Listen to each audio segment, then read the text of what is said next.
Hello everyone, welcome back to the single point study. और आप सभी लोगों का स्वागत करता हूं मैं आपके इस new channel single point study पे।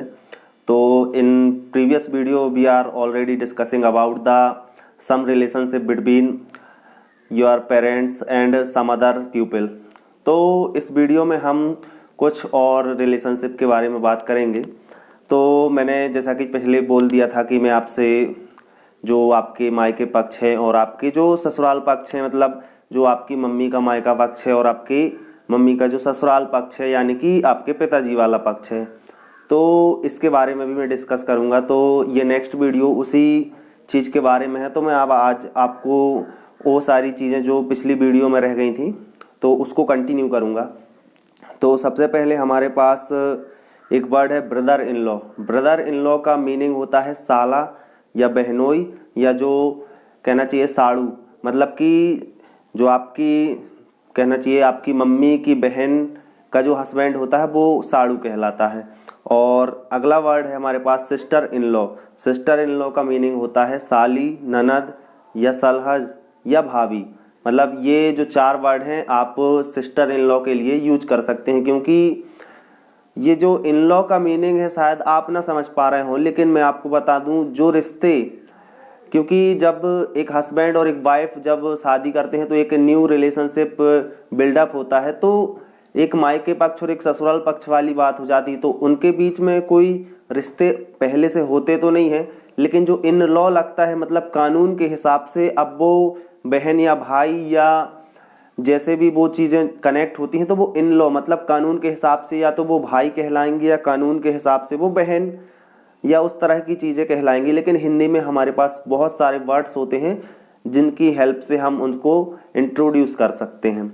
और अगला वर्ड आप देखेंगे father in law. Father in law का मीनिंग होता है ससुर। और नेक्स्ट है mother in law. Mother in law का मीनिंग होता है सास। अगला वर्ड है son in law. Son in law का मीनिंग होता है हिंदी में दामाद। और अगला वर्ड है हमारे पास daughter in law. Daughter in law का मतलब होता है जो बेटे की पत्नी होती है, जो कि हम लोग हिंदू धर्म में जिसको बहू कहते हैं, तो वो हो जाती है डॉटर इन लॉ। एक होता है अगला वर्ड हमारे पास uncle in law. Uncle in law मतलब जो आपके मतलब ससुर के जो भाई हैं, चाचा ससुर, या आपके जो बुआ मतलब बुआ के हस्बैंड है, मतलब सॉरी वो क्या कहना चाहिए उसको, फूफा ससुर या मामा ससुर। तो ऐसे वाले जो वर्ड्स हैं हिंदी में, तो इनके लिए हम सिंपली एक वर्ड यूज कर सकते हैं uncle in law. Next word है हमारे पास aunt in law. Aunt in law का भी सेम वे में हम यूज कर सकते हैं, जैसे हमने अंकल इन लॉ का देखा था वैसे ही हमारे इसमें वर्ड में इस वाले वर्ड्स आंट इन लॉ में हो जाएगा कि चाची सास या मामी सास या बुआ सास। तो अगला वर्ड है हमारे पास nephew in law. Nephew in law का मतलब होता है जो भतीजी दामाद है या भांजी दामाद है, मतलब जो आपकी भांजी का हस्बैंड है तो वो आपके लिए वो भांजी दामाद, या जो आपकी भतीजी का हस्बैंड है वो आपके लिए भतीजी दामाद हो जाएगा। तो नेफ्यू इन लॉ दोनों के लिए एक सेम वर्ड यूज कर लिया गया है इंग्लिश में। और कुछ और अन्य वर्ड्स हैं जिसको मैं आपसे डिस्कस कर ही ले रहा हूँ। तो अगला वर्ड है हमारे पास सर। सर का जो मीनिंग है सम्मानजनक लहजे में या किसी को रिस्पेक्ट देते हुए बुलाने के लिए हम सर का यूज करते हैं। सर का बेसिक मीनिंग होता है महोदय हिंदी में। और सर को श्रीमान या सज्जन मतलब एक जेंटलमैन टाइप वाली चीज़ें हो जाती हैं इस वाले वर्ड्स में। तो किसी भी चीज़ को या किसी व्यक्ति को अच्छे से बुलाने के लिए हम उसको हिंदी में महोदय और इंग्लिश में सर का यूज कर सकते हैं। अगला वर्ड है हमारे पास मैडम। मैडम का बेसिक मीनिंग होता है महोदया। महोदया भी सेम वे जैसे सर का था वैसे ही मैडम का हो जाएगा। और अगला है हमारे पास मिस्टर। तो मिस्टर का जो यूज करते हैं हम इन जनरल श्री लगाते हैं। मतलब कहने का मतलब ये है कि जैसे आप अपने किसी मान लो फादर का नाम ले रहे हैं तो अपने फादर के नाम लेने से पहले आप वर्ड्स लगा देते हैं श्री, या इंग्लिश में हम बात करें तो मिस्टर। और अगला वर्ड है हमारे पास मिसेस। मिसेस का मतलब होता है श्रीमती।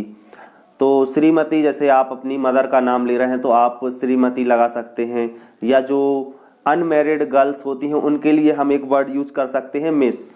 तो ये सारे जो वर्ड्स हैं मैं आपसे इस वीडियो में डिस्कस कर चुका हूँ। और जो मिस है ना, आपको एक जानकारी और दे दूँ, जो ये मिस वर्ड है, इन कॉन्वेंट स्कूल में ना जो शादीशुदा औरतें होती हैं जो टीचिंग करती हैं, तो उन लोगों को भी इन जनरली उनको मिस कह के बुला लिया जाता है, लेकिन मिसेस कहना शायद वहाँ पर ठीक नहीं है, लेकिन इन जनरल लाइफ में हम उनको मिसेस कह सकते हैं। तो okay, thanks for watching, thank you my dear.